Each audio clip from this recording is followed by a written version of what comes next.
Hello viewers, অচিতদার free coaching চ্যানেলে তোমাদের সকলকে স্বাগত জানাই। আজকের এই ভিডিওতে তোমরা যারা ক্যালকাটা ইউনিভার্সিটিতে বিএ পলিটিক্যাল সায়েন্স অনার্স বা জেনারেল বা পাশে পড়ছো ফার্স্ট সেমিস্টারে, তোমাদের যে ডিএসসিসি 1 বা এমডিসি 1 পেপারটি রয়েছে, এই পেপারটির একটি ইম্পর্টেন্ট প্রশ্ন, ন্যায় কি? জন রলসের যথার্থতা বা নিরপেক্ষতাই ন্যায় তত্ত্বটির বিশ্লেষণাত্মকমূলক আলোচনা করো, বা জন রলসের ন্যায় তত্ত্বটি আলোচনা করো।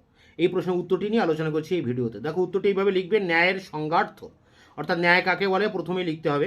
রাষ্ট্রচিন্তার জগতে ন্যায় একটি গুরুত্বপূর্ণ বিষয়। ধারণা হিসেবে ন্যায় বহু প্রাচীন। সুদূর অতীতে গ্রিসের সফিস্ট দার্শনিকদের চিন্তাভাবনা, স্টোইক দর্শন, প্লেটো, অ্যারিস্টটলের রচনায় ন্যায় সম্পর্কিত ধারণার অস্তিত্ব লক্ষ্য করা যায়। পরবর্তীকালে উদারনীতিবাদ, মার্ক্সবাদ ও নয়া উদারনীতিবাদে ভিন্ন ভিন্ন দৃষ্টিকোণ থেকে ন্যায়ের ধারণাটিকে ব্যাখ্যা করা হয়েছে। সংজ্ঞা: অধ্যাপক বার্কারের মতে লাতিন শব্দ জাস্টাস বা জাস্টিটিয়া থেকে জাস্টিস শব্দটির উৎপত্তি হয়েছে।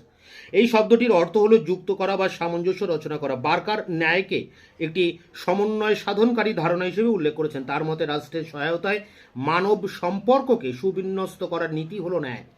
অর্থাৎ ন্যায়ের অর্থ কি? ন্যায়ের অর্থ প্রকৃতি সম্পর্কে রাষ্ট্রবিজ্ঞানীরা একমত হতে পারেননি। বস্তুত ন্যায় একটি আপেক্ষিক নীতি। বিভিন্ন সমাজে ন্যায়ের তত্ত্বকে বিভিন্নভাবে ব্যাখ্যা করা হয়েছে। ন্যায় সম্পর্কিত ধারণা সময় বা যুগের পরিবর্তনের সঙ্গে সামঞ্জস্য রেখে পরিবর্তিত হয়েছে। অতীতে ন্যায়ের ধারণার সঙ্গে বর্তমান যুগের ন্যায়ের ধারণার কোনো মিল খুঁজে পাওয়া যায় না।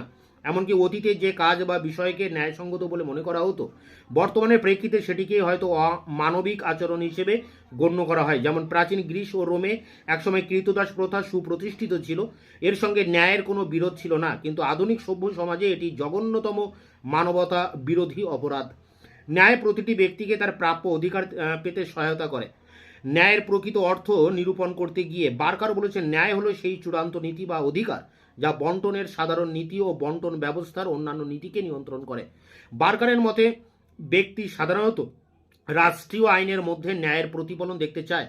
ন্যায়ের মানদণ্ডে সে রাষ্ট্রীয় আইন কানুনের প্রকৃতিকে যাচাই করতে চায়। বার্কারের জন্য ন্যায়ের ধারণাকে রাজনৈতিক আনুগত্যের ভিত্তি হিসেবে উল্লেখ করেছেন। দেখো, রলসের ন্যায় সম্পর্কিত ধারণা। মার্কিন রাষ্ট্রবিজ্ঞানী জন রলস নয়া উদারনৈতিক চিন্তাভাবনার আলোতে ন্যায়ের ধারণাকে নতুনভাবে উপস্থাপিত করেছেন। দ্য থিওরি অফ জাস্টিস গ্রন্থে রলস বিশদে ন্যায় সম্পর্কে তার মৌলিক ধারণার ব্যাখ্যা করেছেন।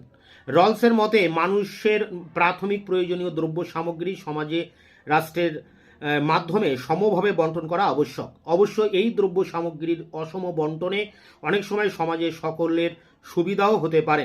রলস মনে করতেন প্রাথমিক দ্রব্য সামগ্রীর ন্যায্য বন্টনকে সুনিশ্চিত করার মধ্যে ন্যায়ের অস্তিত্ব নিহিত রয়েছে। এই প্রাথমিক দ্রব্য সামগ্রী বলতে তিনি যেসব সুবিধাকে বুঝিয়েছেন তা হলো অধিকার, স্বাধীনতা, ক্ষমতা, সুযোগ, আয় ও সম্পদ, আত্মসম্মানের উপায় প্রভৃতি। রলস একথা মেনে নিয়েছেন যে ন্যায় সম্পর্কিত সাধারণ ধারণা খুব একটা স্পষ্ট নয়। এই কারণে তিনি ন্যায় বলতে যথার্থতা বা নিরপেক্ষতাকে বুঝিয়েছেন। অবশ্য একে তিনি ন্যায়ের পূর্ণাঙ্গ মতবাদ বলতে রাজি নন, কারণ প্রাথমিক দ্রব্য সামগ্রী যেসব নিয়ম নীতি অনুযায়ী বণ্টিত হয় সেগুলির মধ্যেই সংঘাত দেখা দিতে পারে। যেমন কিছু ব্যক্তির আয় বেড়ে গেলে অল্প আয় বিশিষ্ট মানুষের স্বাধীনতা ও সুযোগ সুবিধার ক্ষেত্রে অসাম্য সৃষ্টি হতে পারে। এই সমস্যা সমাধানের লক্ষ্যে রলস ন্যায়ের দুটি নীতি ও অগ্রাধিকারের দুটি বিধির কথা উল্লেখ করেছেন। দেখো, ন্যায়ের দুটি নীতি কি? রলসের বক্তব্য অনুযায়ী রলসে উল্লেখিত ন্যায়ের দুটি নীতি হলো যথাক্রমে এক, মৌলিক স্বাধীনতার নীতি। রলসের ন্যায়ের প্রথম নীতি হলো সকলের জন্য সমান মৌলিক স্বাধীনতা। তার মতে ব্যাপকতম মৌলিক স্বাধীনতায় প্রতিটি মানুষের সমান অধিকার থাকবে। মৌলিক স্বাধীনতার এই অধিকার অন্যদের অনুরূপ স্বাধীনতার অধিকারের সঙ্গে সামঞ্জস্যপূর্ণ হবে। রলসের মতে মৌলিক নাগরিক স্বাধীনতার ক্ষেত্রগুলি হলো ভোটাধিকার, সরকারি কাজে অংশগ্রহণের অধিকার, বাক ও মতামত প্রকাশের স্বাধীনতা, সমবেত হওয়ার অধিকার, বিচার বুদ্ধি বিবেকের স্বাধীনতা, চিন্তার স্বাধীনতা, ব্যক্তিগত সম্পত্তির অধিকার প্রভৃতি। এরপরে দেখো রয়েছে 2, ন্যায্য সমতার নীতি। রলসের ন্যায় সম্পর্কিত দ্বিতীয় নীতিটি হলো সকলের জন্য সুযোগ সুবিধার এক নিরপেক্ষ বা ন্যায্য সমতা। এই নীতিটির দুটি অংশ আছে। প্রথম অংশটি হলো পার্থক্য নীতি। রলসের মতে সামাজিক ও অর্থনৈতিক অসাম্যকে এমনভাবে বিন্যস্ত করা দরকার যাতে প্রতিটি মানুষ, বিশেষত যারা কম সচ্ছল, তারা যেন এই বিন্যাস থেকে সুবিধা পেতে পারে।